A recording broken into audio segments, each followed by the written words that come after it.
भारत के शहर हैदराबाद में होने वाले आलमी हुस्न मुकाबला के जो है वो चर्चे जारी हैं। मिस इंग्लैंड जो कि 2025 की फाते रही हैं, वो मुकाबला हुस्न छोड़कर वापस अपने मुल्क चली गई हैं। उसने हुस्न के मुकाबले को रिप्रेजेंट करना था, लेकिन यहाँ पर उसको जिस्म फरोज समझा गया। तुम मलका हुस्न नहीं बनने आई हो, बल्कि तुम खुद को जिस्म फरोज समझो और यहाँ पर जो अमीर स्पॉन्सर्स हैं उनकी शामें रंगीन करो। आजकल अगर हम सोशल मीडिया की बात करें तो हर तरफ भारत के शहर हैदराबाद में होने वाले आलमी हुस्न मुकाबला के जो है वो चर्चे जारी हैं। इसमें ऐसा क्या हुआ कि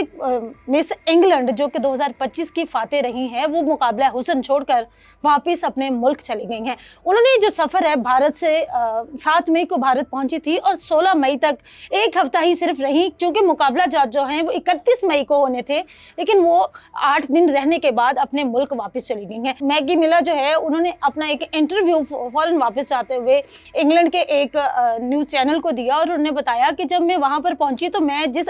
इरादे से गई थी, मैं ये चाहती थी कि वहाँ पर कुछ तब्दीली ला सकूँ, क्योंकि जब भी ये टाइटल दिया जाता है तो बड़े बड़े लोग जो हैं वो स्पॉन्सर्स भी आते हैं, आपको आपके प्रोटोकॉल्स में भी इजाफा होता है, आपको जब ताज पहनाया जाता है तो आप पूरी दुनिया में अपने मुल्क को रिप्रेजेंट कर रहे होते हैं। लेकिन इंडिया में ये सब कुछ जो है उसके बरक्स है। यहाँ पर ना कोई सोच है ना कुछ है। ठरकी मर्द हजरात जो है उनका ये लेवल है कि एक मलका हुस्न, एक तो हसीन भी और दूसरा उसने हुस्न के मुकाबले को रिप्रेजेंट करना था, लेकिन यहाँ पर उसको जिस्म फरोज समझा गया और उसको ये बावर कराने की कोशिश की गई कि तुम मलका हुस्न नहीं बनने आई हो, बल्कि तुम खुद को जिस्म फरोज समझो और यहाँ पर जो अमीर स्पॉन्सर्स हैं उनकी शामें रंगीन करो। तो मिला मैगी ने इंटरव्यू में मजीद ये भी बताया कि मैं तो ये सुनकर ये सोच कर ही हैरान हो गई कि यहाँ के लोगों की सोच कैसी है। इतने तंग नज़र लोग हैं कि एक खातून जो कि इतना लंबा ट्रैवल करके आई है, पूरी दुनिया से लोग वहाँ पर ख़वातीन का जो आपस में मुकाबला है वो करवाया जा रहा है, जो कि भारत के शहर हैदराबाद में 31 मई को शाम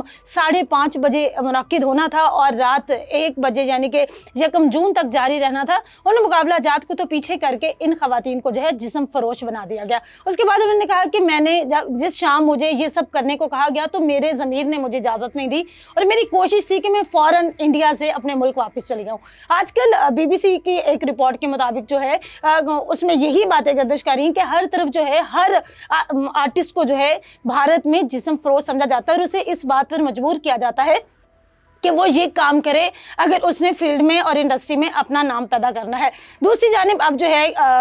मिला मैगी की जगह पर इंग्लैंड की रनर अप जो है शॉर्टलिस्ट, वो इस मुकाबला हुस्न में जो है पार्टिसिपेट कर रही हैं और ये मुकाबला 31 मई की शाम को होने जा रहा है। लेकिन यहाँ पर बात सिर्फ यही है कि जब तक तब्दीली नहीं आएगी हमें अपने जहन को बदलने की ज़रूरत है और जब तक हम अपनी सोच को नहीं बदलेंगे तब तक कोई भी चीज़ आसानी से नहीं हो सकती है। तो मिला मैगी जो है उनका भी यही कहना है कि मैं लोगों की सोच को बदलना चाहती हूं, वरना ये ताज और ये जो टाइटल्स हमें दिए जाते हैं ये बेकार हैं, हमें इनकी ज़रूरत नहीं है। जब तक कि लोग हमें ये नहीं समझेंगे कि हम लोग अदाकार हैं, फनकार हैं, आर्टिस्ट हैं, यहाँ तक कि हमें लोग सिर्फ यही समझते हैं कि हम लोग सिर्फ सब लोगों के लिए एंटरटेनमेंट का जरिया हैं, हमें सिर्फ पैसा चाहिए, लोग हमें पैसा देंगे और हम उनके साथ उनकी शामें रंगीन करेंगे। लेकिन अब हमें खुद को भी बदलना होगा और इसके लिए हमें दुनिया भर में आवाज़ उठानी होगी ताकि लोग हमें हमारे फ़न के साथ पहचानें।